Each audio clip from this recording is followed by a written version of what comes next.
Now everyone believes this too.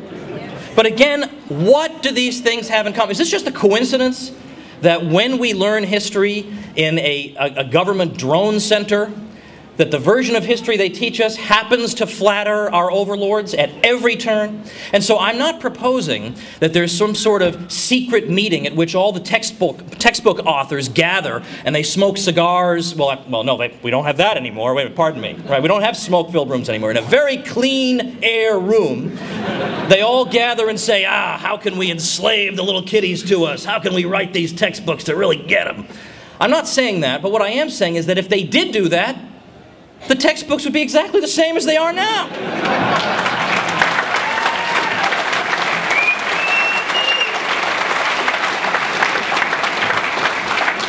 Now, one of the topics that Ron Paul has helped open up for us again is the topic of money. This is supposed to be off the table. We peons aren't even entitled to an opinion on money. The experts are in charge of this. You just shut up and go about your life. Don't pay any attention. Now, one thing you can say about the 19th century is that at least then people did feel like they were entitled to an opinion. People wrote about monetary policy. They wrote about greenbacks, and they wrote about silver, and they wrote about gold, and they wrote pamphlets and books. They thought they were entitled to an opinion. Well, they learned in the 20th century they are not. The experts will run things, citizen. All you need to do is accept their direction. Well, Ron Paul sort of has been putting his hand up in the back for years, saying, you know what, I'm not so sure that's altogether right. I think in a way that's kind of an insult to the American people. But beyond that, he's been suggesting that maybe there's something wrong with the money. That maybe this isn't just a matter of our economy just goes in these inexplicable cycles of boom and bust, and no one knows the answer. I guess it's all just because of greed. Greed must be causing these boom-bust cycles. No one bothers to ask, well, how come greed seems to appear in sudden cyclical clusters? Like what? If greed were the explanation, why aren't we always in a depression? Right? I mean, how could that be? I've actually heard it said by historians of the 1920s that the Great Depression of 1929 was caused by the fact that we had tax cuts earlier in the 1920s. And the tax cuts led to the wealthy having too much money, and they spent their money badly, and we got the Depression. And the argument is that there was too much of a wealth disparity. The poor didn't have enough of the wealthy had too much. There have been far more times in American and world history in which you've had a far greater disparity between rich and poor, and you had no depression following from it. Almost any country on earth, you'll find that this is the way the wealth proportion goes, and you don't constantly have a depression. But if that were the case, that this is what causes them, we'd always be in them. No, Ron Paul wants to suggest that maybe there's another factor, and maybe it's not the greedy people in the private sector causing it. Maybe it, in fact, has to do with a government-granted monopoly. Because that is, in fact, what the Federal Reserve exercises. And without that government-granted monopoly, it would be nothing. So he's suggesting that even though the New York Times and Newsweek don't want to talk about paper money as being one of our problems, it might be one of our problems all the same. Maybe the New York Times and Newsweek are missing something. This is possible. And yet we're told a lot of times by the neocons that, oh, no. I mean, we're with you on spending. Yeah. We're with you on spending, but this whole money thing, look, that battle is over, man. You got to just get used to living with paper money. Well, you know what? I don't want to get used to living with paper money, and I'll just give you a few reasons, not that people in this room need to know. But for example, before we had irredeemable paper money, that if you return it and say, okay, I'd like to redeem this $20 bill, they'll give you another $20 bill. They're not going to give you an ounce of gold.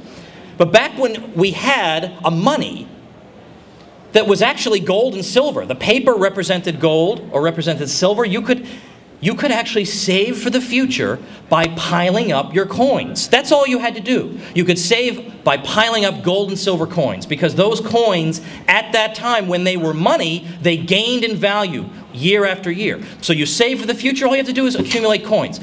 Who in his right mind is going to save for the future today by piling up crummy Federal Reserve notes? Of course, no one. Because by the time you retire, they won't be worth a thing. The Federal Reserve System, as you know, has destroyed the value of the dollar such that it's lost 95% of its value since the Fed was founded. And the Fed says we're the great inflation fighter. I'd hate to see what would happen if they weren't fighting against inflation. How does this affect the average person? The average person can't save so easily anymore because his purchasing power is going to just fly away. So what's he have to do? He's got to go into the financial markets. He's got to get into the stock market. He's got to invest just to try to break even, just to hang on to his nest egg. Well, what if the stock market goes south? Then he's ruined. Now, this is not something that you had to live with before the glorious 20th century. But this is what we have to live with now. We have the fact that every single known hyperinflation, where the inflation is, and we arbitrarily define hyperinflation as 50% inflation per month, every single example of that comes from a paper money. And in fact, we all know the German hyperinflation, 1923. My favorite story from that involves a guy who had his life savings in the bank, 68,000 marks. That was a small fortune. Then the hyperinflation hit. He gets a letter from his bank. And the letter says, we're closing your account. Unfortunately, the smallest denomination bill in circulation now is 1,000,000 marks. So we've rounded up your 68,000 mark deposit. We've rounded it up to 1,000,000, and there's a check for that amount enclosed in an envelope whose stamp cost 5,000,000 marks. And that ruined him. Every example of this that has ever happened has occurred under the type of monetary regime we have now. We have the fact that we hear a lot of shedding of tears about moral hazard. Moral hazard refers to this phenomenon by which people act in an artificially risky way because they expect that any losses they incur will be borne by some sucker, not by themselves. Well, the very existence of the Federal Reserve promotes moral hazard because every major Wall Street actor knows that if things go sour for him, there is no physical limit, as there would be under gold or any precious metal. There's no physical limit to the amount of money that can be created out of thin air to bail him out. And in fact, that's what central banks do. They bail people out. They don't bail out average people. They bail out their buddies. You and I are not their buddies. But this feeds into moral hazard. This is the problem. If you try to get rid of moral hazard without going after its source, which is paper money, then what you're going to wind up doing is saying we need more regulation here, and more regulation there, and more regulation there. That's what's going to be the outcome if you don't go after the root source. You're going to have, as my friend Guido Holzman puts it, oh sure, you'll have order. You'll have an orderly economy, but it'll be the order that you find in a cemetery. There'll be no life left in it. You will have squeezed it all out. So if you try to get rid of moral hazard without going after the root cause, paper money, what you will start to see gradually being introduced is a Soviet-style central plan. There is no alternative to this.